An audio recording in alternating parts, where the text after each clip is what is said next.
Sveiki, šiame video paėmiau geriausias mintis apie krikščioniškus faktus, apie krikščionybę ir ką galima pasimokyti iš krikščionybės. Ir daug idėjų paėmiau iš Josh McDowell ir Don Stewart knygos Atsakymai į sunkius klausimus.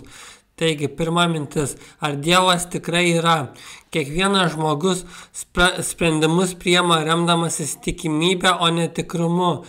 Net perinant gatvę nėra 100% tikrumo, kad pavyks tai padaryti. Galbūt atlėks koks sportinis motociklas labai greitai, taip ir dėl tikėjimo. Dauguma žmonių religiniais klausimais reikalauja absoliutaus tikrumo, kai tokio pat standarto netaiko kitose srityse. Kaip jau sakiau, netgi gatvė negali būti tikras, kad pereisit saugiai. Taigi, o religijai irgi žmogus taiko absoliutaus tikrumo faktorių, kas nėra logiška. Beje, prašau, apsilankykit mano svetainėje naujaera.com, kur daug įdomios medžiagos apie dabartinius ir būsimus laikus. Ačiū. Bibliją parašė 40 rašytojų per 1500 metų laikotarpį. Nepaisant to, Biblija pasižymi vienovė, joje pastebimas sąryšis ir visiška darna. Tai paremia Biblijos skelbimas į Dievo žodžiu.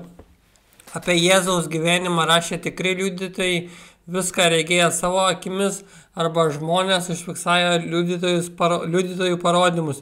Taigi tai yra įrodymas, kad tai yra Dievo žodis.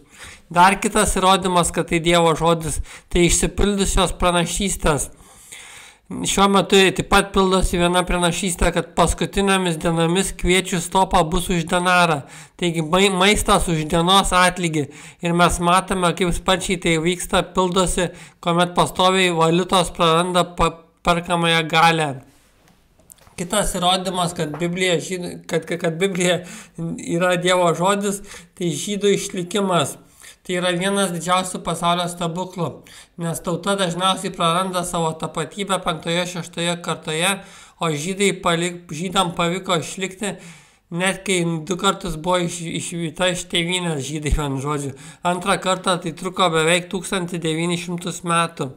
Ir kaip žydai atlaikė holokaustą ir atrėmė daugiau kaip 100 milijonų arabų atakas 1973 metais, nes Dievo ranka jo saugojo. Dievas apsaugojo žydus, tai yra įrodymas, kad Dievas egzistuoja. Biblija buvo bandoma taip pat daug kartų sunaikinti, galingi valdovai ne kartą tai bandė padaryti, bet ne vienam jų nepavyko. Kitas įdomus faktas apie Bibliją, tai kad yra vienas Dievas apsireiškęs trijose asmenyse – Tėve, Sūnuje ir Šventoje Dvasioje. Ir tie asmenys yra vienas ir tas pats Dievas. Ir prašau, palaikinkit ir subscribinkit mano video. Ačiū.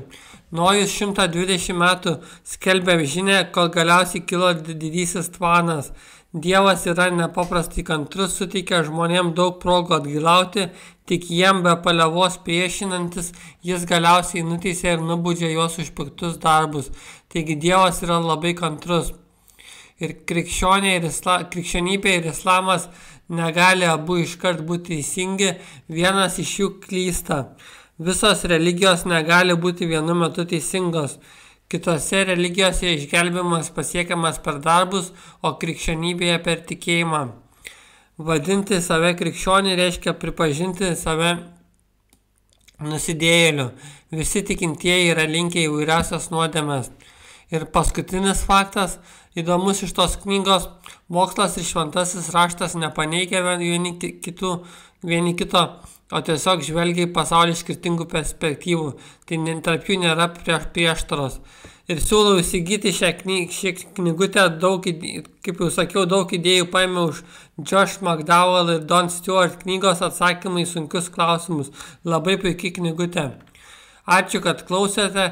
Atsiprašau, kad labai reklamuoju savo svetainę, bet ji tikrai labai gera. Prašau, apsilankykit naujaera.com, palaikinkit, subscribinkit.